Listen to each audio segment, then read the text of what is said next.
సభాధ్యక్షులు, అలాగే వేదిక మీద ఉన్నటువంటి staff and workers federation Telangana రాష్ట్రం, అలాగే ఆంధ్రప్రదేశ్ రాష్ట్ర నాయకత్వం, అలాగే ఆర్టీసీ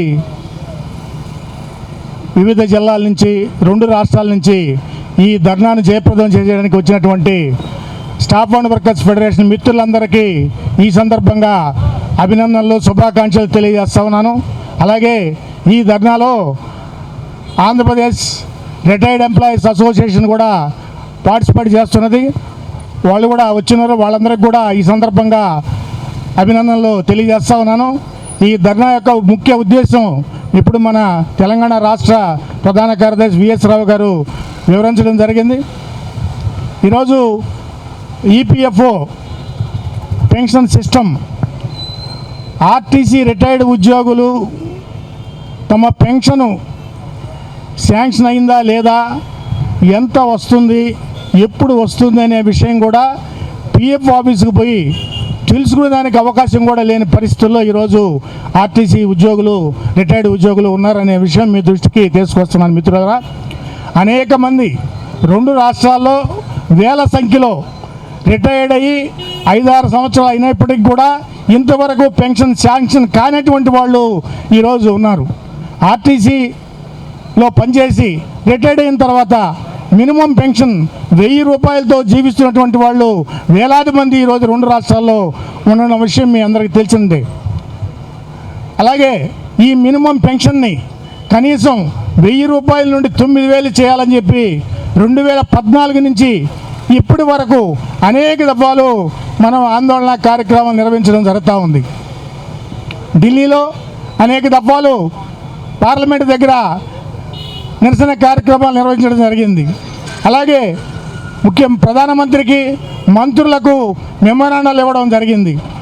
కనీస పెన్షన్ 1000 రూపాయల నుండి 9000 ఇవ్వండి, 6 నెలలకు ఒకసారి డిఏ ఇవ్వండి, వైద్య సౌకర్యం కల్పించమనే డిమాండ్లతోటి అనేక కార్యక్రమాలు చేస్తున్నప్పటికీ కూడా ఈపీఎఫ్ఓ కానీ, కేంద్ర ప్రభుత్వం కానీ ఇంతవరకు స్పందించిన దాఖలాలు లేదు. గత సెప్టెంబర్ నెల 6, 7, 8 తేదీల్లో 3 రోజుల పాటు జంతర్ మంతర్ వద్ద ధర్నా నిర్వహించడం జరిగింది ఈ డిమాండ్లపైనే. కానీ ఎలాంటి స్పందన కూడా లేదు.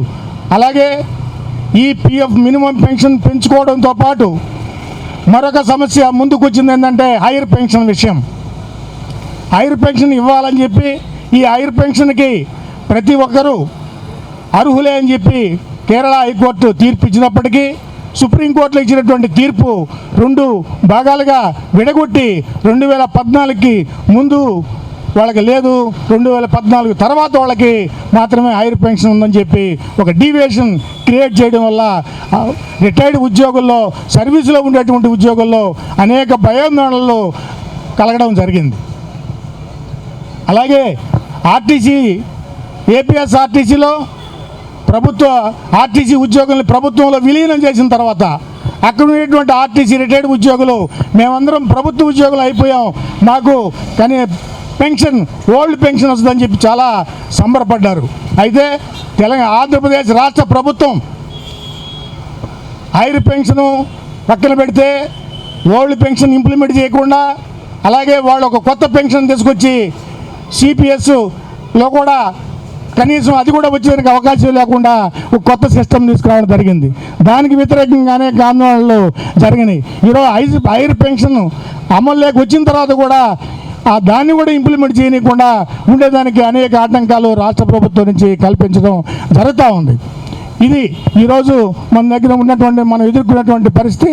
అలాగే హైర్ పెన్షన్ ఆప్షన్ ఇచ్చినటువంటి వాళ్ళకి ఈరోజు మన బోర్డులో మీరు చూసినారు, దాదాపు 16,000 మంది హైర్ పెన్షన్కి ఆప్షన్ ఇచ్చుంటే వాళ్ళ దగ్గర 5-6 సంవత్సరాల పాటు హైర్ పెన్షన్కి అధిక మొత్తం రికవరీ చేసుకొని ఆ తర్వాత మీకు ఎలిజిబుల్ లేదు, మీకు హైర్ పెన్షన్ రాదని చెప్పి వాళ్ళు రిజెక్ట్ చేసి ఇంతవరకు వాళ్ళకి వసూలు చేసిన వాళ్ళ దగ్గర రికవరీ చేసిన డబ్బులు ఇంతవరకు వాళ్ళకి చెల్లించాల. ఇదంతా దుర్మార్గం, ఆలోచించండి. అలాగే ఈ హైర్ పెన్షన్ కోసం అప్లికేషన్లు తీసుకొని ఆ అప్లికేషన్లు సెంటర్కి పంపించకుండా, ఈపీఎఫ్ఓకి చేర్చకుండా అనేక వేల మందిని భ్రమల్లో పెట్టింది ఆర్టీసీ యాజమాన్యం. తీరా ఇప్పుడు చూసుకునేసరికి హైర్ పెన్షన్ మేము ఆప్షన్ ఇచ్చున్నామంటే మీ ఆప్షన్ ఫారో లేదు, మీకు ఎలిజిబుల్ లేదని అనేక మందిని ఈరోజు ఇబ్బంది పెడతా ఉంది. అలాగే హైర్ పెన్షన్కి ఆప్షన్ ఇచ్చి రికవరీ చేసి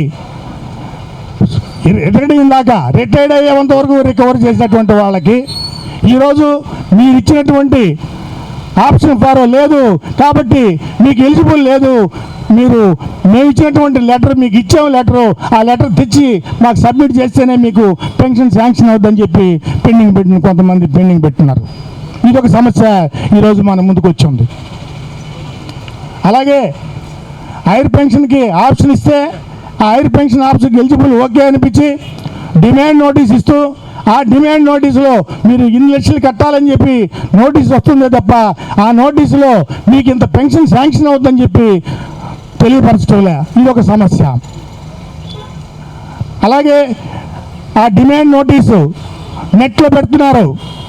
ఈరోజు నెట్ సామర్థ్యం అంటే నెట్లో చూసి డౌన్లోడ్ చేసుకొని నేను ఎంత కట్టాలని తెలుసుకునే ఆర్టీసీ రిటైర్డ్ ఉద్యోగులు 50% కూడా లేరు. నెట్లో ఏమొస్తుందో తెలియదు, వాళ్ళు కట్టాల్సింది ఎప్పుడో తెలియదు. అలాంటి వాళ్ళు అనేక మంది ఈరోజు ఆ డిమాండ్ నోటీస్ తీసుకొని డబ్బులు కట్టగా వాళ్ళు అనర్హులుగా ఈరోజు అనేక మంది ఉన్నారు.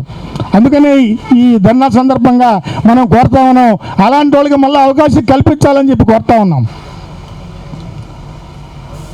అలాగే ఇప్పుడు మన ముందున్నటువంటి సమస్య ఏంటంటే మనం డిమాండ్ నోటీస్ మనకి చేరిన తర్వాత 3 నెలల లోపల మనం ఆ అమౌంట్ కట్టాలి. 3 నెలల లోపల కట్టకపోతే నాట్ ఎలిజిబుల్ అంటున్నారు. ఒక్కో నెల గడిస్తే దానికి వడ్డీ వేస్తున్నారు, వడ్డీ మన దగ్గర రికవరీ చేస్తున్నారు. కానీ మనకిచ్చేటువంటి పెన్షన్ మనం పెన్షన్ శాంక్షన్ అయినప్పటి నుంచి మనకు చేరే వరకు ఈ మధ్య కాలానికి మాత్రం వడ్డీ ఇవ్వటం లేదు. మన దగ్గర వడ్డీ తీసుకుంటున్నారు కానీ వాళ్ళు మాత్రం మనకు వడ్డీ కట్టడం లేదు.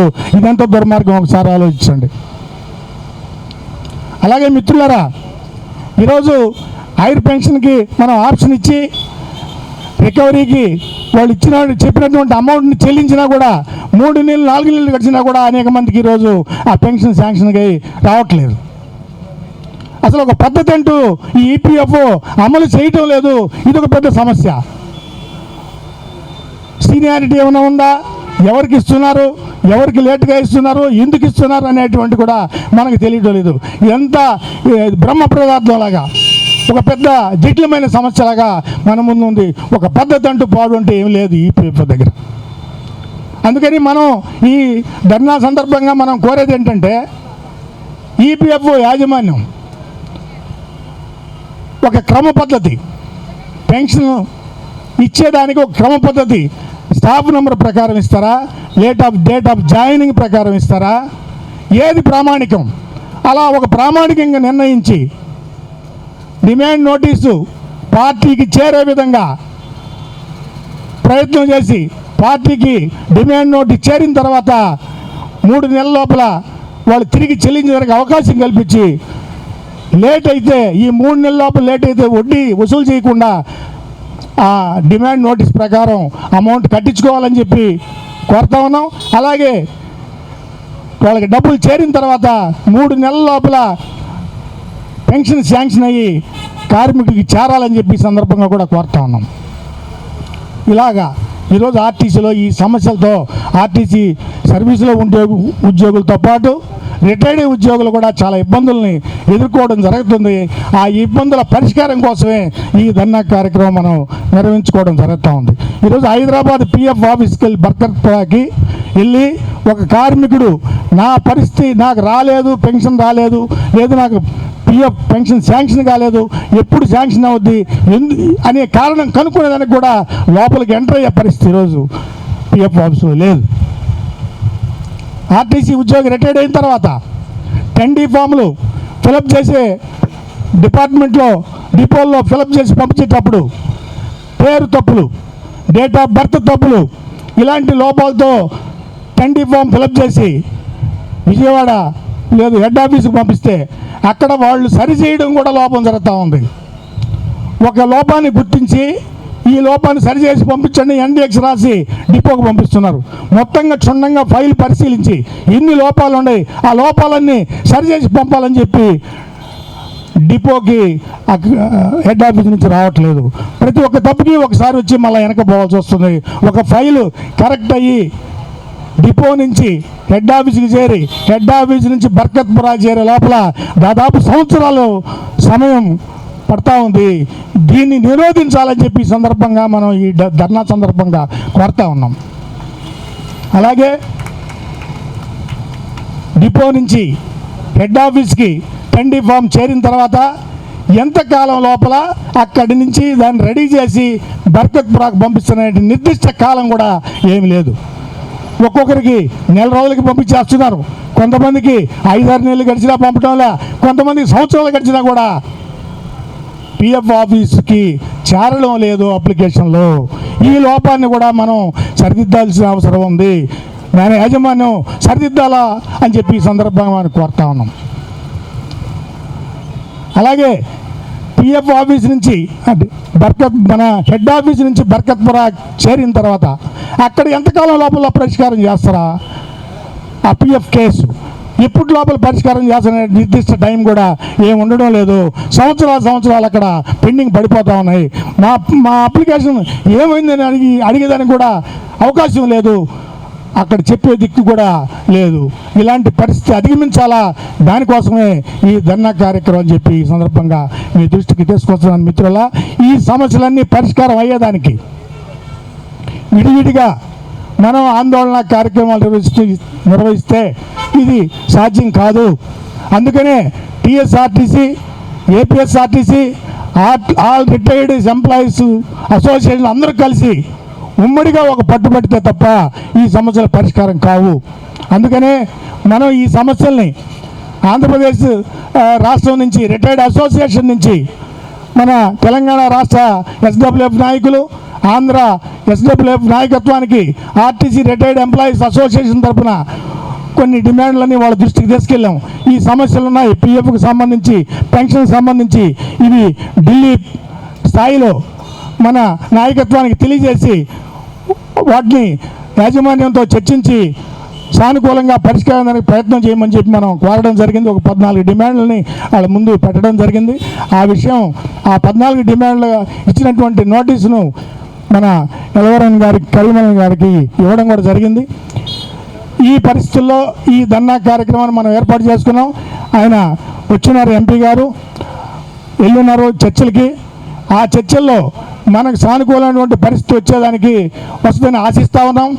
ఒకవేళ అలాంటి పరిస్థితి లేకపోతే మన ఆందోళన పోరాట కార్యక్రమాన్ని మరింత ఉధృతం చేసి ఈ సమస్యలు అయితే ఉన్నాయో ఈ సమస్యల పరిష్కారం కోసం మనందరం కలిసికట్టుగా పోరాడాలని చెప్పి దానికి ఆర్టీసీలో retired employees association Andhra Pradesh committee తరఫున మేము పూర్తి సహకారం, పూర్తి పార్టిసిపేషన్ చేస్తామని చెప్పి సందర్భంగా తెలియజేస్తూ ఈ అవకాశం ఇచ్చినటువంటి నాయకత్వానికి నా కృతజ్ఞతలు తెలియజేస్తూ సెలవు మిత్రులారా.